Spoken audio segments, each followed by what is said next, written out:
Good evening and welcome back. Settle in, lower the lights if you'd like. There is nothing here you need to do tonight. Only listen and let the world grow quiet around you. Tonight we begin a new journey. A long voyage through the age when the oceans of the world were stitched together, one sail at a time. Over these evenings we will ride with the men who pushed their small ships off the edge of every map they owned, down the burning coast of Africa, across the Western Ocean to islands no chart had ever named, around the whole of the turning world and into the endless blue of the Pacific. But we do not begin in Europe. We do not begin with caravels or with Columbus. We begin almost a century earlier on the far side of the earth, with the greatest fleet the world had ever seen, and would not see again for 500 years. Hundreds of ships, tens of thousands of men, vessels so vast that the flagships of Europe could have been carried on their decks as ship's boats. They sailed from China across the Indian Ocean to the spice ports of India, to the deserts of Arabia, to the shores of Africa itself. And then, one day, they turned for home and never came back. This is the story of the Admiral Zheng He and the treasure fleets of the Ming. The greatest sailor of the age was borne about as far from the sea as a man can be. In the year 1371, in the mountain province of Yunnan, in the far southwest of China, a boy was born to a Muslim family and given the name He. His people had lived in Yunnan for generations, since the days when the Mongol Khans had ruled all of China and half the world besides. His father and his grandfather were both said to have made the long pilgrimage to Mecca, a journey of years across mountains and oceans. And the boy grew up on their stories, of deserts and caravans, of foreign tongues and far places, of a world far wider than his mountain home. He would never forget them. Yunnan in those years was a leftover of a fallen empire, the last corner of China still held by princes loyal to the old Mongol order, long after the Mongols themselves had been driven from the throne. A new power ruled the land now, the Ming dynasty, founded by a peasant soldier who had risen from famine and banditry to the imperial throne itself. And in 1381, the Ming armies came south to take Yunnan. The boy was about 10 years old when his world ended. His father died in the chaos of the conquest, fighting or fleeing. The records do not say. The boy himself was captured, and, as was the custom of that age for boys, taken in conquest and destined for palace service, he was castrated and sent north into the household of one of the emperor's sons, Judy, the Prince of Yan, who kept his court at the war-scarred northern city we now call Beijing. It is a brutal beginning, and the story does not hide it. But the boy endured, and more than endured. He grew into a man the chronicles describe with something like awe, tall and heavily built, with a stride like a soldier's, and a voice, they said, as loud as a great bell. On the prince's campaigns along the northern frontier, against the Mongols beyond the wall, he learned war, horses, logistics, command. In the prince's court, he learned letters and administration, and the delicate art of surviving among powerful men. And somewhere in those hard years, master and servant became something closer to companions. The prince trusted him. It was a trust that would change the map of the world. Then the empire tore itself apart. The old emperor died in 1398, and the throne passed over his surviving sons to a grandson, a bookish young man surrounded by scholars who saw the emperor's uncles with their armies and their frontier commands as a danger to be removed. One by one, the young emperor began to strip his uncles of their titles. And Zheng He, the prince of Yan, the most formidable of them all, chose not to wait his turn. The civil war lasted 3 years, nephew against uncle, and it was cruel, even by the standards of civil wars. The eunuch He commanded troops in it, and at a place called Zhenglumba, near Beijing, he distinguished himself in a battle that helped turn the tide. His prince honoured him for it in the way emperors honour the men they cannot ennoble, with a name. He took away the boyhood surname Ma and bestowed a new one, taken from the field of that battle, Zheng. In 1402, Zheng He's armies broke through at last and took the southern capital, Nanjing. The young emperor's palace burned, and when the ashes cooled, no one could say for certain what had become of him.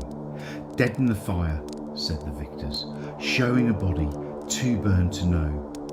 Escaped in the robes of a monk, whispered everyone else, and hidden somewhere in the vastness of China or beyond it. The uncle took the throne and took a reign name that means perpetual happiness, Yongle. And He, the captive boy from the mountains, unmade and remade by the empire, was now Zheng He, Grand Director of the palace, admiral in waiting, the trusted right hand of the most powerful man on earth. The emperor had plans for him.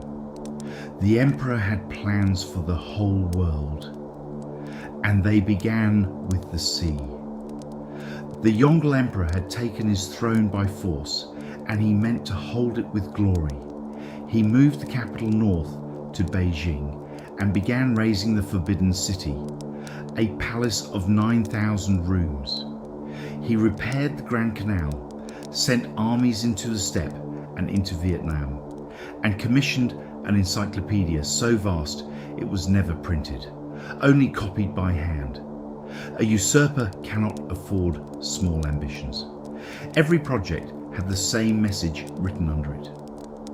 Heaven has chosen this emperor, and the world should come and see.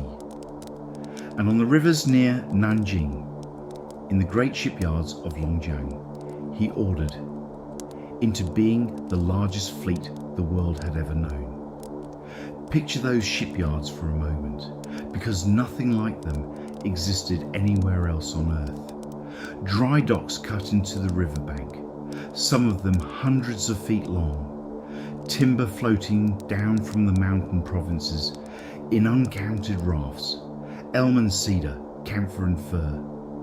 Thousands upon thousands of craftsmen, sawyers and caulkers, sailmakers, rope walkers, smiths, carpenters, whose families would work these same yards for generations.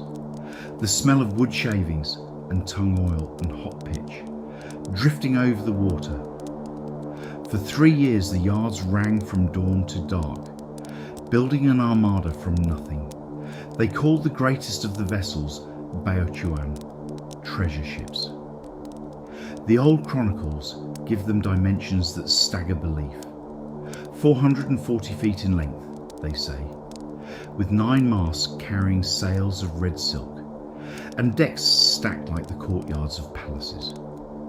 Modern scholars argue about those numbers, as scholars do. Wood and water set limits that court flattery does not. And perhaps the truth was somewhat smaller. But even by the most cautious estimate, these were the largest wooden ships on Earth, and perhaps the largest ever built.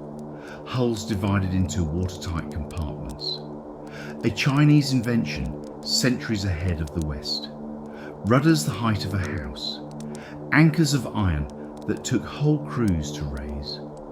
Beside them, the caravels that Europe would send into the ocean a century later would have looked like harbour boats. One relic of the argument was pulled out of the mud in 1962.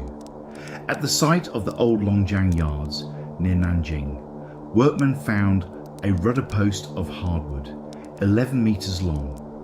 a steering timber by the naval architect's arithmetic for a ship of enormous, arguable, but unmistakably extraordinary size.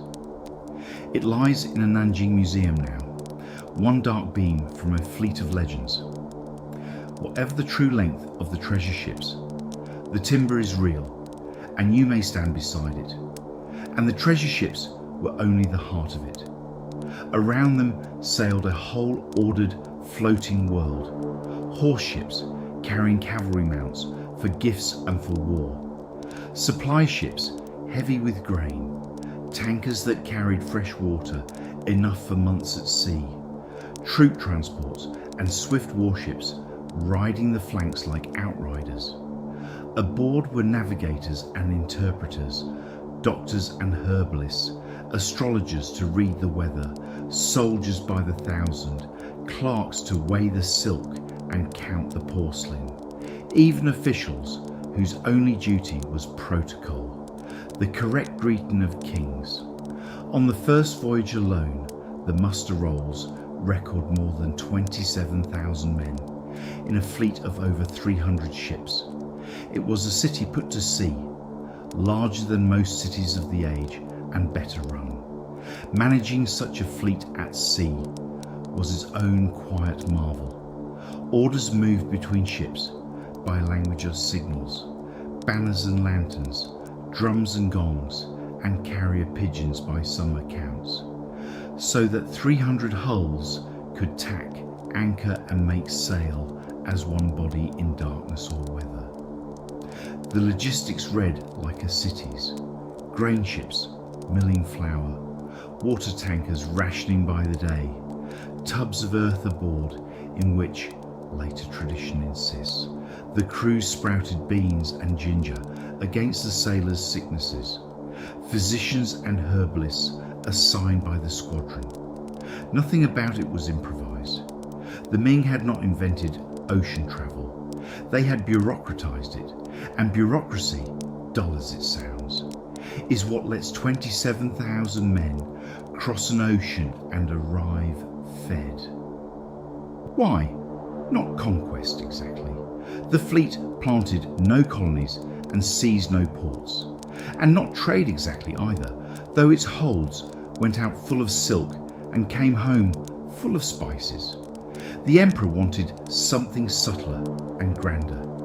He wanted the world to come to China's door, to acknowledge the Ming, to enter the ancient system in which foreign kings sent tribute and the emperor sent back gifts of greater worth, binding the ocean itself into the order of heaven.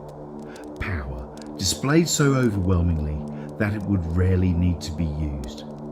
Some whispered a stranger reason too, that the fleet was to search the southern seas for the vanished nephew, the emperor lost in the burning palace. In case he lived, in case he plotted, in case he someday returned. Perhaps emperors, like the rest of us, can carry more than one hope at a time. To command it all, Yongle passed over his admirals and his generals and his princes of the blood, and chose the man he trusted most, the eunuch from the mountains, who had never sailed anything at all. He chose Zheng He, and history suggests he chose well. Feeding such a fleet was a science in itself, and the Chinese had it. The expeditions carried their own water in tanker ships and their own food supply as a living system. Grain ships in the train, soybeans sprouting in tubs on deck, fresh green vegetables grown on the ocean itself, and tangerines and vegetables loaded at every port of call. Whether by design or by the accumulated wisdom of a civilization that had run river fleets for 2,000 years, the effect was that the great crews stayed largely free of the scurvy that would hollow out European ships for centuries after. 27,000 men is the population of a city. The Ming had, in effect, learned to provision a floating one. And it is worth remembering through everything that follows in this series that the age of exploration's worst killer had a remedy China's fleets were already carrying in tubs on deck. In the autumn of 1405, the Great Fleet stood down the Yangtze and out into the open sea, dressed in banners, its sails filling the horizon like a bank of moving cloud. Before they sailed, the crews had prayed not to the emperor but to a woman, Tianfei, the celestial consort, goddess of sailors, a fisherman's daughter, the old story said, who had died young centuries before and now walked the storms, appearing at mastheads in a red dress with a lantern to lead lost ships home. Zheng He, born a Muslim, honoured her all his life with temples and inscriptions of thanks. On the ocean, men take every blessing they can get, and the ocean ahead of them was very wide. They steered first for Champa, on the coast of what is now Vietnam, and then south toward Java, riding the monsoon, for the whole rhythm of these voyages was set by the great seasonal winds of Asia, blowing steadily toward the south and west through the winter months, then turning faithfully in summer to carry the ships home again. A fleet that understood the monsoon did not fight the ocean. It moved with the ocean's own breathing, out one season and back the next. The navigators steered by compass. The magnetized needle, floating in its bowl of water, was an old Chinese companion by then, and by the stars, measuring their height above the horizon with simple boards of wood on knotted string. They kept time by the burning of incense sticks, read the bottom of the sea with tallow-tipped sounding leads, and followed written sailing directions that Chinese, Arab, Indian and Malay pilots had traded among themselves for centuries. None of this was new. What was new was the scale. An armada moving as one body across 3,000 miles of ocean, on schedule, season after season. The fleet called at Java, with its rice terraces and its old wary kings. It called at the little port of Malacca, commanding the narrowest passage of the eastern seas. A fishing village with ambitions, whose rulers saw at once what Ming friendship was worth. Under the fleet's protection, Malacca would grow within a generation into one of the great crossroads of the world, its harbour loud with every language of Asia. The treasure fleets built walled warehouses there, a depot where goods and men could wait out the turning of the winds. And the fleet pressed on, across the Bay of Bengal, to the destination written at the top of the Emperor's orders, Calicut on the pepper coast of India, the city of the Zamorin, the great spice port of the age. There the Chinese found a trading world already old and already honest. Huan, the fleet's chronicler, would later marvel that bargains struck in Calicut were sealed by clasping hands in front of a broker and held for months without paper or seal, while the merchants, who used neither abacus nor ink, he said, but reckoned every sum upon their fingers, were never once found in error. The fleet traded silk and porcelain for pepper, pearls and precious stones, raised a carved stone proclaiming friendship between the two lands across the sea, and when the winds turned, stood for home. The Stele Zheng, he later raised to the sea goddess, preserves the fleet's own memory of what the crossings felt like. In storms, it says, when the great swells rose like mountains and the ships were meeting them in darkness, a divine light would appear, glowing at the tips of the masts, and the moment that miraculous lamp shone, the danger calmed, and the crews knew themselves held in the goddess's hand. Sailors of another ocean, watching the same electric fire dance on their yards, would call it St. Elmo's fire and credit another protector. Same light, same terror, same gratitude. The sea teaches one religion in many languages. It was on that homeward passage in 1407 that the fleet fought its first great battle, not against a kingdom, but against a pirate. His name was Chen Zuyi. He had made himself master of Palembang, an old Chinese trading settlement on Sumatra, and from it his squadrons preyed on the shipping of the strait, the narrow water through which all the trade of the East had to pass. When the treasure fleet arrived, Chen Zuyi weighed his choices and offered his surrender. While quietly preparing, the chronicles say, to strike the fleet by treachery. He had misjudged both the man and the fleet. Warned by a local informer, Zheng He struck first. The war junks closed in through the river mouths, fire arrows arcing over the water, soldiers swarming the pirate hulls. 5,000 of the pirates died, the records claim. Their ships burned to the waterline, and Chen Zuyi himself was taken alive, carried across the sea in chains, and beheaded in Nanjing before the assembled court. The message ran the length of every sea lane in Asia. The ocean had an order now, and the Ming fleet would keep it. Malacca shows the system at its most refined.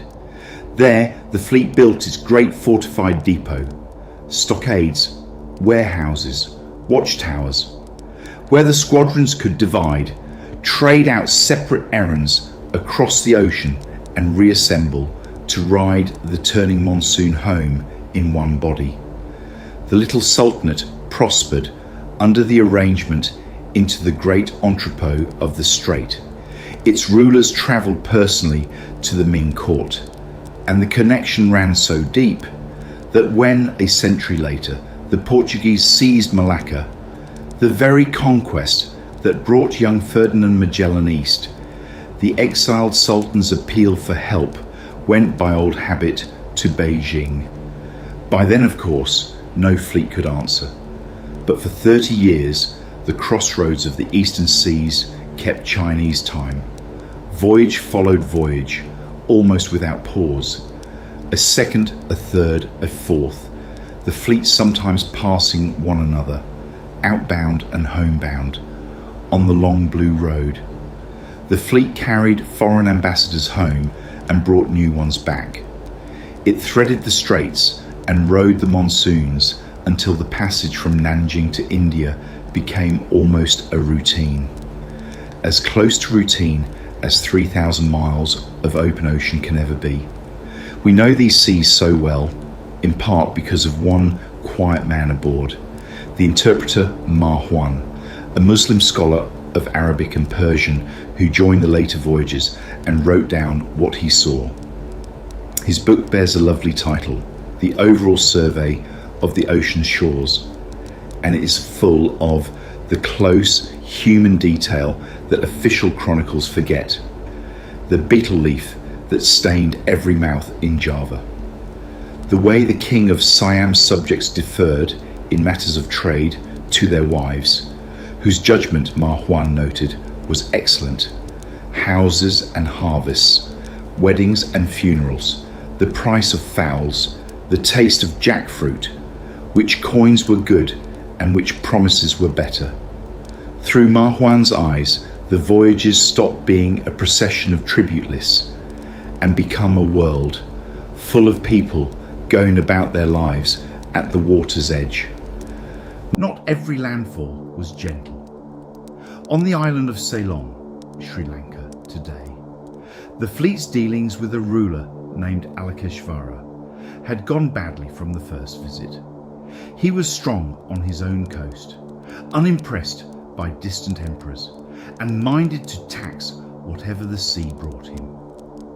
When the fleet returned around 1410, the quarrel became a war. The chronicles tell how his forces moved to cut off Zheng He's shore party from the ships and to fall upon the fleet itself. and how the admiral, cut off and outnumbered, did the last thing anyone expected. He turned inland, marched 2,000 men through the night against the ruler's own capital, and took the ruler, took his family, and fought his way back to the coast through the armies recalled, too late to stop him. Alakeshvara was carried to Nanjing as a prisoner, and there the emperor, in a calculated show of imperial mercy, declined to punish him and sent him home, a defeated man in a story every port in the ocean would retell for a generation. And yet the same fleet that could break a kingdom in a week left behind at the port of Galle on that same island, a stone unlike any other in the world, a single inscription carved before the fleet ever sailed, in 3 languages side by side, Chinese, Tamil and Persian, recording rich offerings made in equal honour to the Buddha, to the Hindu god Tanavarai and to Allah. Gold and silver, silk banners, perfumed oil.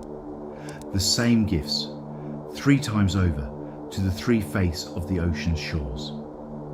The admiral had been born a Muslim, served an emperor ordained by heaven, and prayed to a fisher girl who walked the storms. His stone asked the blessing of every god who might be listening. On the sea, perhaps, that is simply wisdom.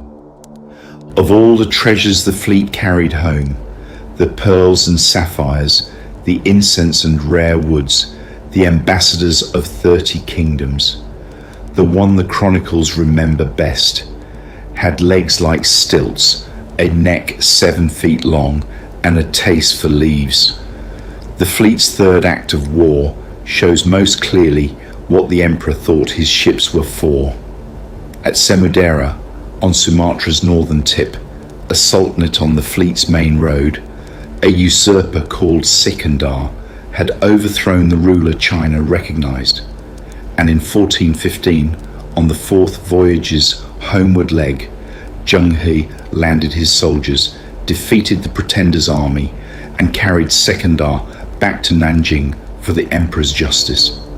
3 wars in 10 years, Palembang, Ceylon, Samudera, and all 3 the same shape.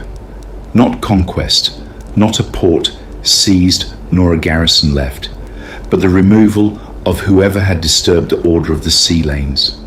The treasure fleet was the ocean's police, patrolling a system of trade and tribute rather than building an empire upon it. Whether that restraint was wisdom or merely a different appetite, the Indian Ocean of the next century, under other flags, would learn what the alternative looked like. In 1414, the ruler of Bengal presented the Ming envoys with a giraffe, a gift he himself had received from the East African city of Malindi, passed along the ocean's chain of courtesy, like a marvel too great to keep. And when that impossible animal came swaying up the road to the palace in Nanjing, gentle and absurd and utterly unknown, the court scholars reached for the only word in their books that could hold it. The Qilin, the unicorn of Chinese legend, the gentle beast that harms no living thing, said to appear on earth only when a true sage sits the throne and the world is well governed. The officials fell over themselves to congratulate the emperor on the omen. Yongle, to his credit, kept his head. Good government, he answered, did not depend on the appearance of marvellous beasts. Let the ministers attend to their duties.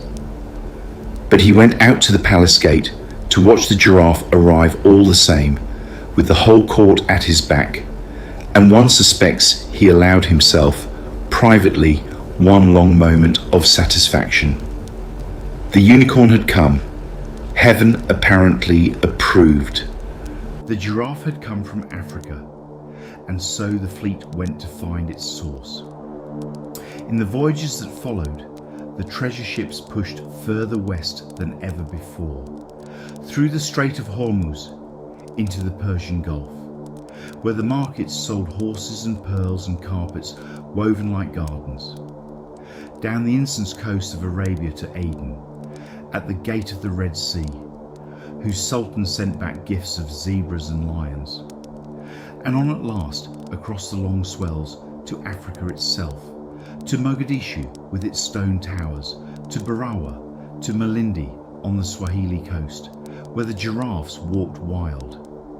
Ostriches came aboard, and leopards and oryx, and the sultans of the far shore sent their own envoys, riding the monsoon for a year and more to bow in the courts of Nanjing and Beijing, men from the edge of the known world standing in the forbidden city. Stand on that African shore for a moment around the year 1418 and look east. The horizon fills with sails, 9-masted ships the size of palaces, the greatest navy on earth, anchored calmly off a coast that Europe had barely begun to imagine. Nothing in the world could have stopped that fleet from going on. Around the Cape of Good Hope the other way, north up the Atlantic to discover Europe before Europe discovered the sea. The ships were there, the skill was there. The distance was, if anything, shorter than the road they had already come. What happened instead is one of history's quietest turning points. Nothing happened. The fleet had no orders for the lands beyond. The tribute system's map simply ended where the known kings ended. The ships turned for home as they always did. And the two halves of the world kept their appointment for another lifetime. In 1424, the Yongle Emperor died on campaign in the northern steppe, chasing an enemy he never caught. And the great engine that had driven the fleets died with him. The decision had a face and a name on the other side too. The Treasury Minister, Xia Yuanji, a formidable, incorruptible accountant who had spent decades watching the voyages' costs, had opposed them so stubbornly that Yongle had thrown him in prison for it. One of the new emperor's first acts was to release the old man and take his advice. And the advice had not changed. Stop the fleets. It is worth being fair to him. The voyages truly were ruinously expensive. The frontier truly was the mortal threat. And a treasury that chose granaries over giraffes was not being small-minded, merely in the way of treasuries, unable to price what could not yet be counted. No ledger had a column for the other side of the ocean. His son reigned less than a year, but almost his first act was to halt the treasure voyages. To the scholar officials of the court, the voyages had always been suspect, a eunuch's project, run outside their ministries. Ruinously expensive, trading real grain and silver for giraffes and compliments. And worst of all, unnecessary. For what could the ocean's small kingdoms ever threaten, compared to the Mongol riders, gathering, as always, beyond the Northern Wall?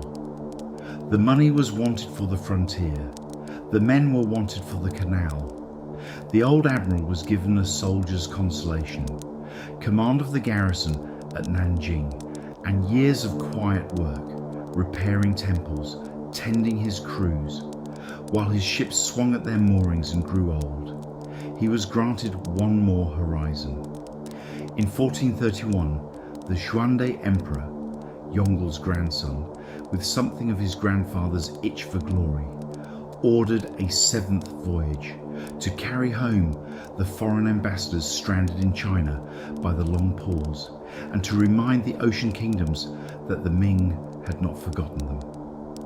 Zheng He was 60 years old. Before he sailed, he did a thing men do when they know a door is closing. He set down the record. At the fleet's anchorages on the Chinese coast, he raised 2 stone steles, carved with the story of all 6 voyages. The storms weathered, the kings received, the goddess thanked, so that whatever came after, the stones at least would remember.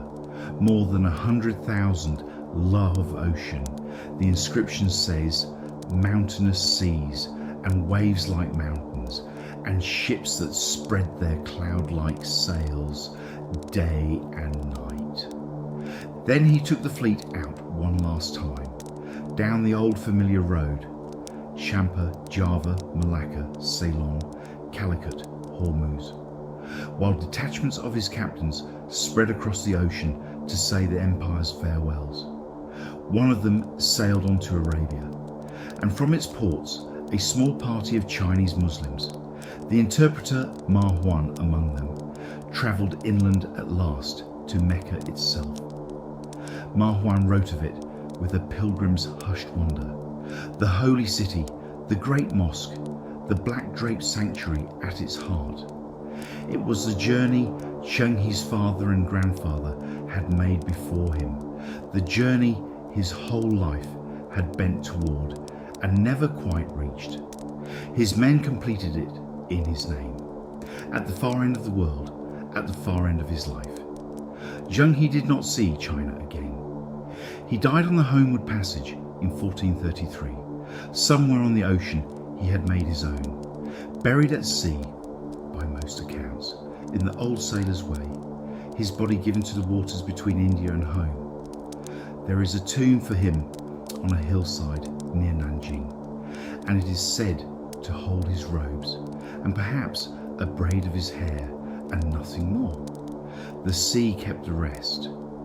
The fleet came home without him, threading the river mouths under a summer moon, and this time no order ever came to sail again.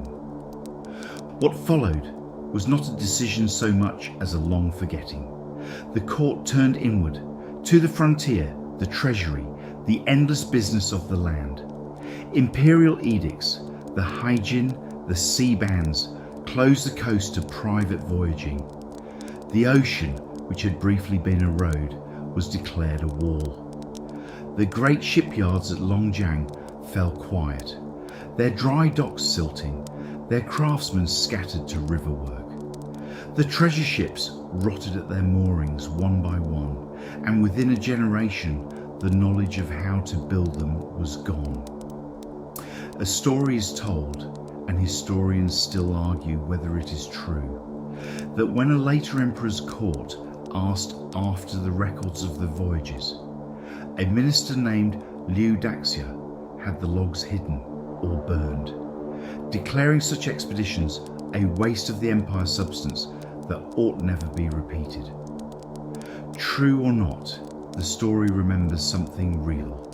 The books closed, the greatest voyages in the history of the world faded, within living memory, into rumour and a few carved stones, and the ocean waited. 65 years after the last treasure ship left Calicut, 3 small worn vessels crept into that same harbour from the west. Portuguese ships at the end of a desperate voyage around Africa, their crews wasted with scurvy, their gifts so poor the Zamorin's officers laughed at them. Where Zheng He had anchored 300 ships, Vasco da Gama arrived with fewer men, all told, than a single treasure ship had carried cooks. The harbour was the same, the pepper was the same, the monsoon blew as it had always blown. Only the world had changed hands in the silence. And the age we call the Age of Exploration was beginning, in the wake of an exploration far greater that its explorers had never heard of. We will meet those small ships soon enough. But tonight, spare a last thought for the boy from the mountains, captured, unmade and remade, who rose to command the ocean from Nanjing to Africa, and asked of it nothing but acknowledgement, and mostly gently received it. His stone still stands at Galle, in 3 languages, asking the blessing of every god at once. The sea road he kept is the busiest on earth today. Crowded with ships, his shipwrights would recognise at once in their bones. And somewhere beneath the long swells of the Indian Ocean, the old admiral keeps his watch. Next time we go to the other end of the world, to a poor kingdom on the Atlantic's edge, and a prince who never sailed, sending little ships year after year at a cape everyone believed was the end of the world. The explorers of Europe are waiting for us. That is where we will leave it tonight. Sleep well wherever you are, and when you're ready, we'll go wandering again.